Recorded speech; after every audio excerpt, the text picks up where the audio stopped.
Well, the day has come. It's done. It's finished. Welcome back to another episode of the DIY Workshop, and I am proud to announce that rotate. The RX-8 is finished. Passed its MOT, flying colors. I already went for a spin. Now it begs the question: what's next? Well, I have a million and one other different things I want to do, specifically on the RX-8. But before I announce the next plans for the car, let's just sit down and see how much this all actually cost and was it worth it. So stay tuned. So there you have it. I've crunched some numbers here. Crunch. And this is going to be almost like a split thing because I had no gear, no equipment whatsoever, so I had to buy everything from scratch to do this. If you have, which I'm assuming you will, some tools in your garage and so on, it's going to be a little bit less than this. So I had to buy a welding machine, which I didn't have. So that was, including the mask, it was 200 and... Oh, by the way, all these prices are in British pounds. I might add the dollars afterwards, but either way, just for guidance. Car passing through. So it was 270 pounds for the welding machine plus the mask. I then had to get the bottle of gas, which you have to pay a deposit as well. So overall, on the entire project, I've used 2 bottles, plus the deposit for the bottles or fees, which was 150 pounds. I had to buy a compressor because I didn't have one. So to do the painting and everything else, I bought it in promotion as well. So I bought it for 125 pounds. All of this equipment that I got all of this is new, brand new. So I didn't went to marketplaces or anything else, which again you guys might do. Might end up being a bit cheaper. So 125 for the compressor. I got a Milwaukee drill for 130. I also got an angle grinder from Milwaukee for another 130. I also got the impact driver for again 130. All of it Milwaukee. You can get it cheaper. I got 2 sheets of mild steel metal. It was 30 pounds each, so 60 pounds for both sheets of metal, which I used to do the patch repairs and everything else. The seals themselves, it was 125 pounds coming from Poland, free shipping. Unfortunately, you can't get them at this price anymore. They went up in price. Paint. I spent overall 100 pounds in basically 2 liters of base coat plus the clear coat. I also had to buy paint guns, I got 2 of them, which was 60 pounds. I also got my little welding table for 30 pounds.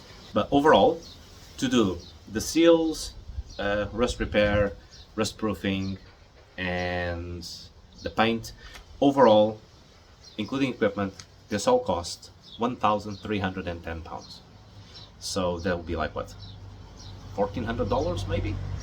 Now, another thing I didn't mention was I didn't include it on the cost breakdown the price for the new brake lines or the new suspension bits like the shocks and the springs, because that was optional. The car would have passed its inspection anyway without it, so I'll leave it up to you. But if we were to include them, I think that was overall 120 pounds, I believe. But yeah, so there's almost like a full disclaimer kind of thing. Age-old question, was it worth it? Oh yeah, absolutely yes. So before I went on this endeavor, I actually got some quotes. So just to do the seal repairs on each side, I was quoted between 500 pounds and 1,000 pounds. And it wasn't the complete seals, it was just like the quarter panel part of it. So it would be, even if you go on the low part, just on the seal repair, it would be 1,000 pounds. Painting the car, the whole car from scratch, it would have been roughly 2,000 pounds if I provided the car already on the trailer completely like stripped out and everything else. So overall, I think it was completely worth it. Now, what did I end up spending the most time? It took me a long time to get the car to where it is because I've never done any of this. Never welded, never painted, never actually did any rust proofing. So it was a learning experience for me, and to me that was priceless. The stuff that I've learned will now allow me car passing through, will now allow me to do a lot more work on the car. So if you guys have or thinking about embarking on the same journey as I did, just it might seem daunting, but go for it. What's the worst thing you can do? You fail, and if you fail, we're talking about metal work. You can always do it again, or worst case scenario, you can scrap the car and get another one. A lot of people were telling me, "Oh, why are spending so much money and time on this? It would have been easier just to get a new shell and put the engine in." But here in England, it would be very hard pressed to find an RX-8 that doesn't have rust. So might as well just do the work yourself. I know the work that has been done here.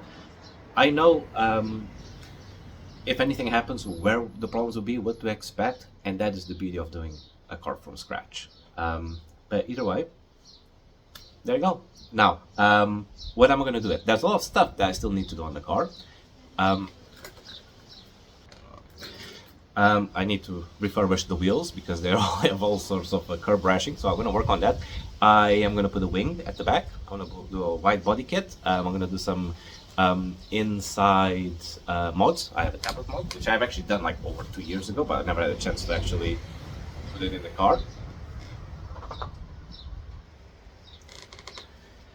I'm going to be building a new steering wheel, and I want to do some work on the rear suspension, and maybe over time I'll remove the front subframe and the rear subframe just to get it like proper rust proof as well.